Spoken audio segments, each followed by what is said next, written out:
ఆ టైప్ అనమాట ఇది. అత్తా ప్రభా ఈ చెట్టు లేకపోతే అంతవరకు బాగుంది, ఉన్నవాడు ఉండొద్దండి అక్కడ. కాసేపు ఆగిన తర్వాత ఆడ నీళ్ళ వైపు చూస్తా ఉంటే ఒక నల్ల దుప్పటి కొట్టుకుంటూ వస్తుంది. దుప్పటి గొంగడ అంటారు. అక్కడున్నాడు తీడు. అది తీసుకుంటే ఈ చనిపోయిద్దని ఎక్కినోడు దిగుతున్నాడు. దిగి దిగి దిగి దిగి దిగి ఆ తాడు చెట్టు దగ్గర లాగానే అది ఏదో నల్ల దుప్పటి అది తీసుకున్నాను. పాప చేయి పెట్టాడా, ఆ దుప్పటి నల్ల దుప్పటి గొంగడే ఈ చేయి పట్టుకొని లాకపో. అసలు సంగతి ఏమిటంటే దుప్పటి కాదు, ఎలుగు బంటు. ఆ ఎలుగు బంటు కొట్టుకుంటూ వస్తుంది ఆ నీళ్ళలో. ఏమంటే ఏదైనా దొరికితే పట్టుకుందాం అనుకుంది. ఈయన పట్టుకోవాలని కాదు, అది ఆగుదామని ఆగుదామని అనుకుంటూ వస్తే ఇటు సరే దాన్ని నోట్లో పెట్టాడు. అది ఆగుదామని పట్టుకుంది, ఈ లాక్కుపోయింది. అప్పుడప్పుడు దుప్పట్లు వస్తాయి కొంచెం చూడండి, అప్పుడప్పుడు కొంచెం దుప్పట్లు స్నేహిస్తుంటాయి కదా. బాబాయ్ రూపంలో వస్తుందో, చిన్నమ్మ రూపంలో వస్తుందో, పెద్దమ్మ రూపంలో వస్తుందో, ప్రేమికుల రూపంలో వస్తుందో, ప్రేయసి రూపంలో వస్తుందో, మొత్తం మీద ఏదో ఒక రూపంలో దుప్పటి వస్తుంది. ఎక్కిన స్థితిని మర్చిపోకూడదు, మీ స్థితిని మీరు మర్చిపోకూడదు. లోకం అనేది అలా స్నేహించింది, జాగ్రత్త పడాలి. నువ్వు లోకాన్ని స్నేహిస్తున్నావా? అందుకే యాకోబులో మీకు చెప్పాను, ఎవరైనా లోకాన్ని స్నేహిస్తే అట్టివారు దేవునికి పూర్తిగా శత్రువులైపోతారు. ఈ రోజున మహామహులను చెప్పుకునే ప్రతి వారు లోక స్నేహంలో పడిపోతున్నారు. ప్రియమైన సహోదరులారా, అందుకని లోకం వైపు మొగ్గు చూపవద్దు. లోకములో ఉన్న శరీరాశల వైపు మొగ్గు చూపవద్దు. లోకములో ఉన్నటువంటి మరొక నేత్రాశల వైపు, పాపం వైపు మొగ్గు చూపవద్దు. బైబిల్లో దినవృత్తాంతముల 2వ గ్రంథం 20వ అధ్యాయంలో చివరి మాటలుంటాయి. అతడు మంచి రాజు అండి, యెహోషాపాతు అనే రాజు. దేవుడు ఆశీర్వదించి ఒక మంచి స్థానంలో పెట్టాడు. ఆ స్థానములో ఉన్న వ్యక్తి ఆ స్థానములో ఉండకుండా మిక్కిలి దుర్మార్గుడైన అహజ్యాతో స్నేహాలు చేశాడు. ఆ తర్వాత ఏ ప్రయత్నం చేసినా ఆ ప్రయత్నాలన్నీ విఫలమవుతున్నాయి, కానీ సఫలం అవట్లేదు. అతనితో స్నేహం ప్రారంభించాడు. తర్షీసుకు వాళ్ళు పంపించాలనుకున్నారు. ఇద్దరు పార్ట్నర్లు అయిపోయారు. ఏంటని ఇద్దరు కలిసి బిజినెస్లు చేద్దామని ప్లాన్ చేశారు. నాలాంటి దైవజనుడు వచ్చారు, చెప్పారు యెహోషాపాతుకి, నీ కార్యముల సఫలమవు, ఓడల ధరికిచ్చారు, విఫలమైపోతాయి, బ్రద్దలైపోతాయి, జాగ్రత్త జాగ్రత్త అని చెప్పినా వినలేదు.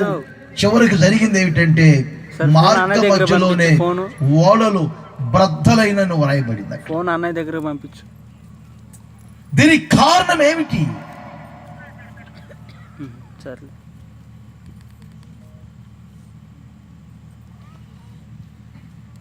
ఏది స్నేహిస్తుంటే దాని వైపు మీరు మొగ్గు చూపుతున్నారు. ఈ మైనస్గా నేను ఎక్కువగా ఎవరైనా తెలుసుకోలేదు, కానీ నా ప్రభువైన యేసు క్రీస్తు స్నేహించడం వలన కలిగి కొన్ని ఆశీర్వాదాలు చెప్పాలనుకుంటున్నాను. ఇంకొక మాట, సామెతల గ్రంథం 8వ అధ్యాయం. ఇక్కడ కూడా మీరు ఒక్క మాట చూడండి, ఆఖరి మాటలు ఉంటాయి 36, 37 ఈ వాక్యాల్లో. మరణము స్నేహించును అనే పదం ఉంది. మరణం స్నేహిస్తుంది. ఒకటి లోకము స్నేహించింది చెప్పాలి, రెండవది మరణము స్నేహిస్తుంది.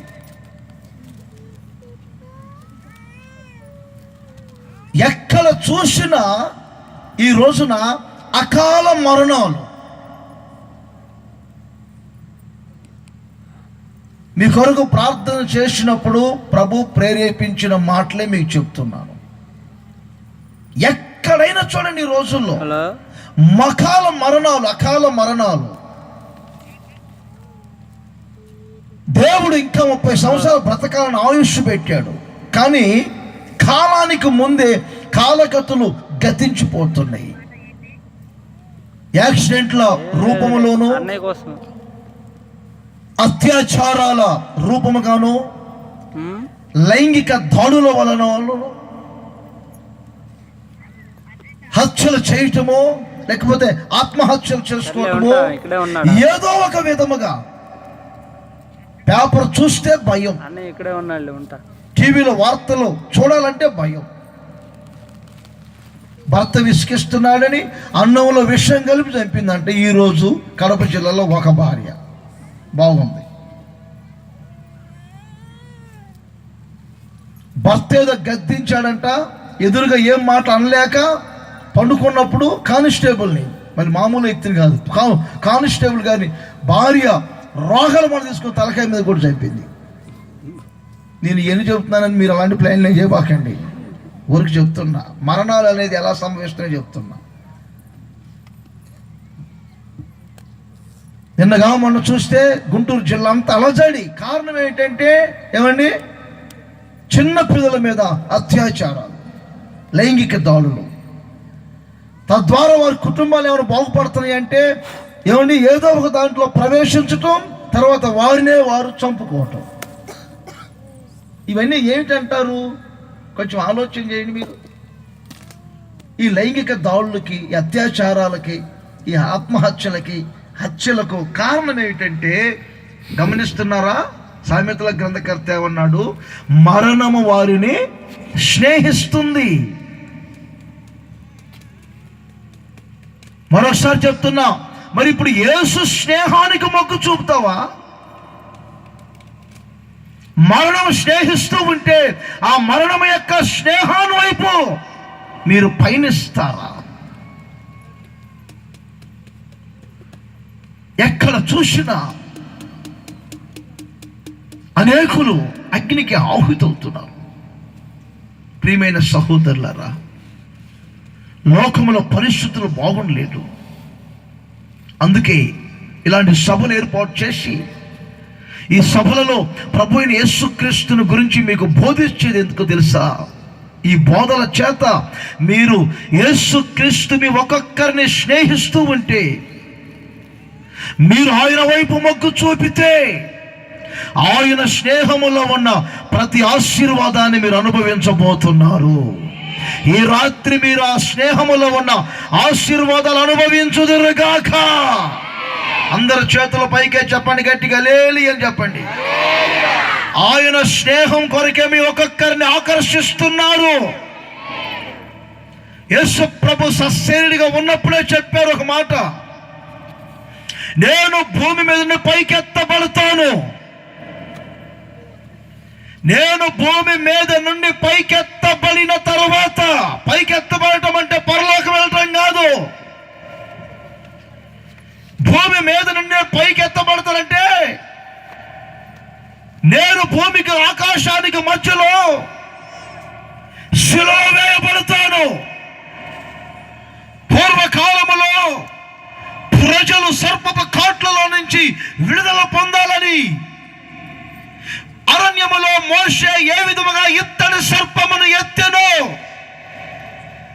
ఆ ఇత్తడి సర్పం వైపు తేరు చూసిన ప్రతి వారు విషపు కాట్ల నుండి, సర్పపు విషపు కాట్ల నుంచి విడుదల పొంది బ్రతికినట్లుగా నేను భూమికి ఆకాశానికి మధ్యలో అలా ఎత్తబడతాను. ఎత్తబడిన తర్వాత మీ ఒక్కొక్కరిని నా యొద్దకు ఆకర్షించుకుంటాను. నేను మిమ్మల్ని ఆకర్షిస్తాను. మా స్నేహములో ఉన్న ఆకర్షణ ఏమిటో మీరు గుర్తిస్తారు. ప్రియమైన సహోదరులారా, నేను ఒక మాట చెప్తాను. యేసు ప్రభువుని నమ్ముకుంటే ఏదో మోయబడిన గర్భం తెరవబడుతుంది, భౌతికంగా ఎన్నో ఆశీర్వాదాలు పొందుకుంటాము అని మనం యేసుక్రీస్తు వైపు ఆకర్షితులమై ఆయన స్నేహం వైపు మొగ్గు చూపటం కాదు. కానీ ఈ శరీర సంబంధమైన ఆశీర్వాదాలన్నీ ఆత్మ సంబంధమైన ఆశీర్వాదాలతో ముడిపడి ఉంటాయి. మనకి ఎక్కడ క్రొత్త నిబంధనలో మోయబడిన గర్భాలతో వచ్చి ప్రార్థన చేయించుకొని ఏమండి యేసుప్రభుని నమ్ముకున్నట్లుగా ఇలాంటి వాళ్ళు తక్కువ. ఆస్తులు సంపాదించుకొని అంతస్తులు సంపాదించుకోవాలని కాదు మనం యేసుప్రభుని నమ్ముకునేది. యేసుక్రీస్తు కూడా ఆ విధంగా మొగ్గు చూపించే దేవుడు కాదు. నన్ను నమ్ముకోండు, నన్ను నమ్ముకోండు, మొక్కుకోండు, అమ్మా మొక్కండు, సంవత్సరం రాగానే గుండు చేసుకుంటాను మొక్కండి, అగరబత్తులు ముట్టిస్తాను, క్యాండిల్ వెలిగిస్తాను, నలకొని పెడతాను, దాన్ని చేస్తాను, దీన్ని ఇస్తాను, మొక్కుకోండి అని అలా మొక్కుకుంటే వరాల జలులన్నీ కురిపించే దేవుడు కాదు ఆయన. ఆయన అవి కోరుకునే దేవుడు కాదు.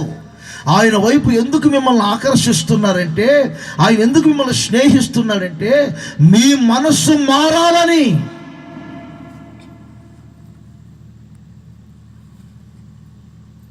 మీలో ఉన్న ప్రతి విరోధమైన కార్యాలు తొలగిపోవాలని.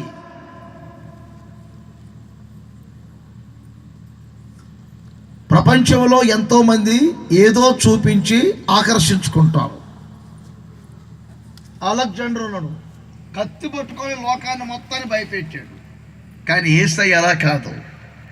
ఆయన భూమి మీద నుండి పైకి ఎత్తబడిన తర్వాత ఆయన కార్చిన రక్తాన్ని, ఆయన గాయాలు, ఆయన త్యాగాన్ని, ఆయన మరొకరకు చేసినటువంటి ఆ శ్రమలన్నింటినీ గమనించి ఆయన ద్వారా మనకు నిత్య జీవం కలిగిందని, రక్షణ కలిగిందని, ఆయన త్యాగాన్ని బట్టి మనం ఆకర్షితులం అయిపోతున్నాము.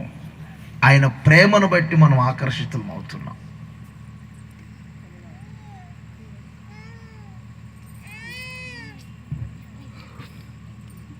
లోకం స్నేహిస్తుంటే లోకం వైపు వెళ్తారా? మనుషుల స్నేహాల వైపు వెళ్తారా? మరణం స్నేహిస్తుంది, ఆ వైపు వెళ్తారా?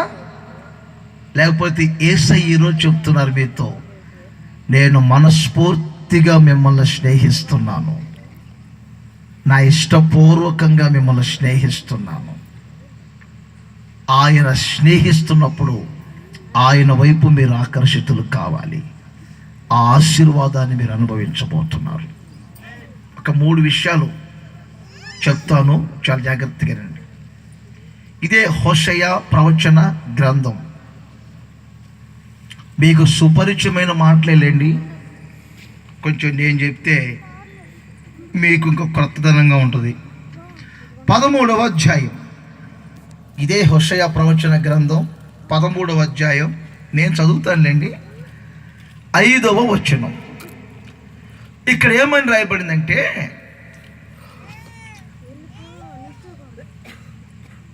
మహా ఎండకు కాలిన అరణ్యములో నిన్ను స్నేహించిన వాడను నేనే. మరోసారి చెప్తున్నా వినండి. మహా ఎండకు కాలిన అరణ్యములో నిన్ను స్నేహించిన వాడను నేనే. ఇటు చూడండి, తలలో పైకి లేపి. బాపట్లలో ఉష్ణోగ్రతలు ఎన్ని పెరుగుతున్నాయి? చందోల్లో ఎండ ఎక్కువగానే ఉందా, తక్కువ ఉందా? కనపడుతుంది, మీ ముఖాలు చూస్తే అర్థమైపోయింది. ఎండలు ఎక్కువనే.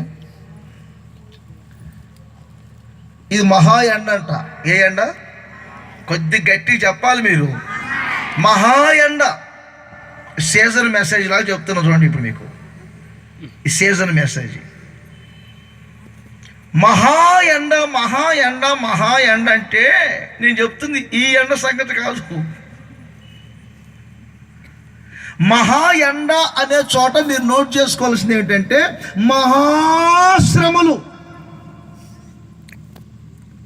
నేను ముందే చెప్పాను, హోషేయ ప్రవచన గ్రంథం ఈ 14వ అధ్యాయంలో ఉన్న విషయాలన్నీ ఎఫ్రాయిం అనే ఒక వ్యక్తిని ముందు పెట్టి ఆ వ్యక్తికి చెప్పినట్లుగా ఉన్న అవి ఆ వ్యక్తికి సంబంధించినవి కావు. ఐగుప్తు దేశములో 430 సంవత్సరాలు ప్రజలు బానిసలుగా ఉన్నారు, కష్టాల్లో ఉన్నారు. వారు భయంకరమైనటువంటి ఆ కష్టాల కొలిమిలో ఉన్నప్పుడు దేవుడు వారిని ఏ విధముగా ఆ స్థితి నుంచి విడిపించారో, వారిని ఎలా నడిపించారో, ఎలా వారిని పాలు తేనెలు ప్రవహించే దేశంలో ప్రవేశపెట్టారో అవన్నీ దేవుడు మనస్సులో పెట్టుకొని వారిని మరొకసారి హెచ్చరిస్తున్నాడు.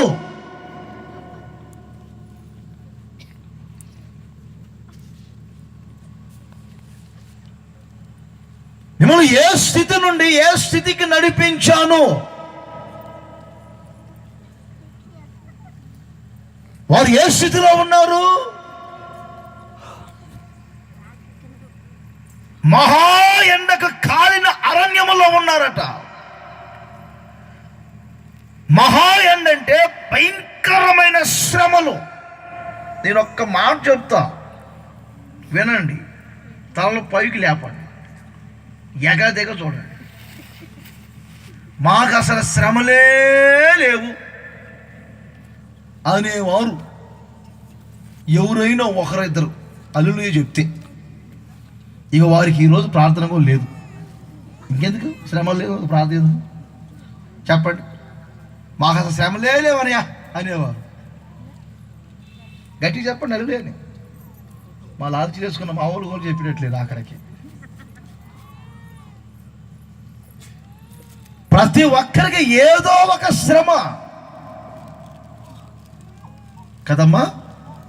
ఈ మధ్య నేను ఒక సభకి వెళ్ళి ఏదో 10 మంది 20 మంది ఉంటారేమోనని అనారోగ్యంగా ఉన్న వాళ్ళందరూ లేవండి ప్రార్థన చేస్తాను అన్నాను.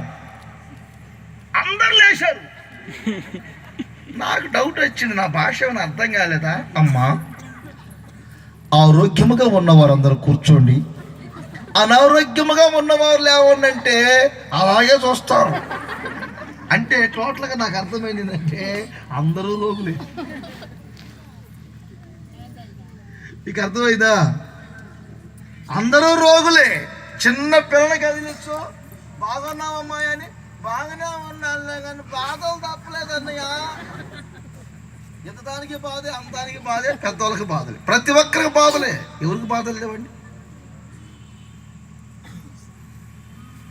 నేను ఎప్పుడు చిన్నప్పుడు సర్కాస్కి వెళ్ళా. ఆ సర్కాస్లో ఒకడు పప్పును గాడు డింగో డింగో డింగో డింగో తిరుగుతాడు చూడండి.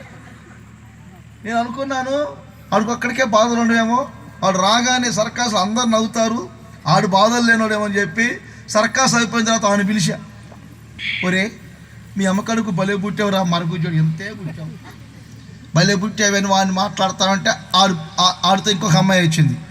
వాడికంటే 4 అంగనాలు తక్కువ. డింగు డింగు డింగు. ఒక కడుపును పుట్టిన అన్న చెల్లెల్లా మీరంటే వాడికి వగా దిగదు అంటాడో, దేవుడు నాకు ఇచ్చిన భార్య అండి అన్నాడు.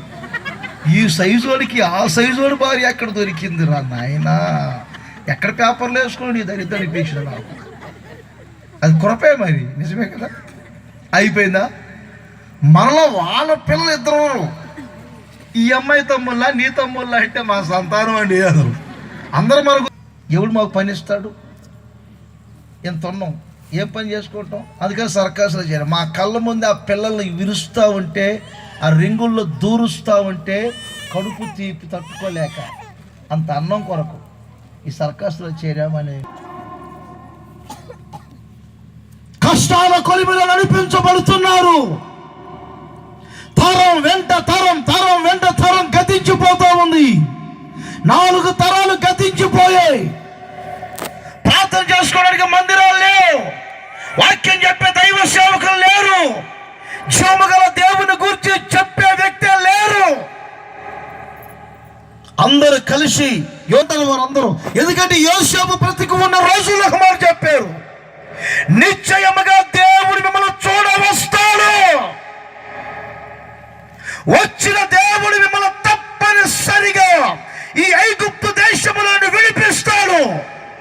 పాలు తేనెలు ప్రవహించు దేశానికి, వాగ్దాన దేశానికి నడిపిస్తాడు. భయపడబాకండి. ఈ శ్రమలు ఇలాగే ఉండు, ఈ బాధలు ఇలాగే ఉండు, ఈ పొరో బానిసత్వం ఇలాగే ఉండదు.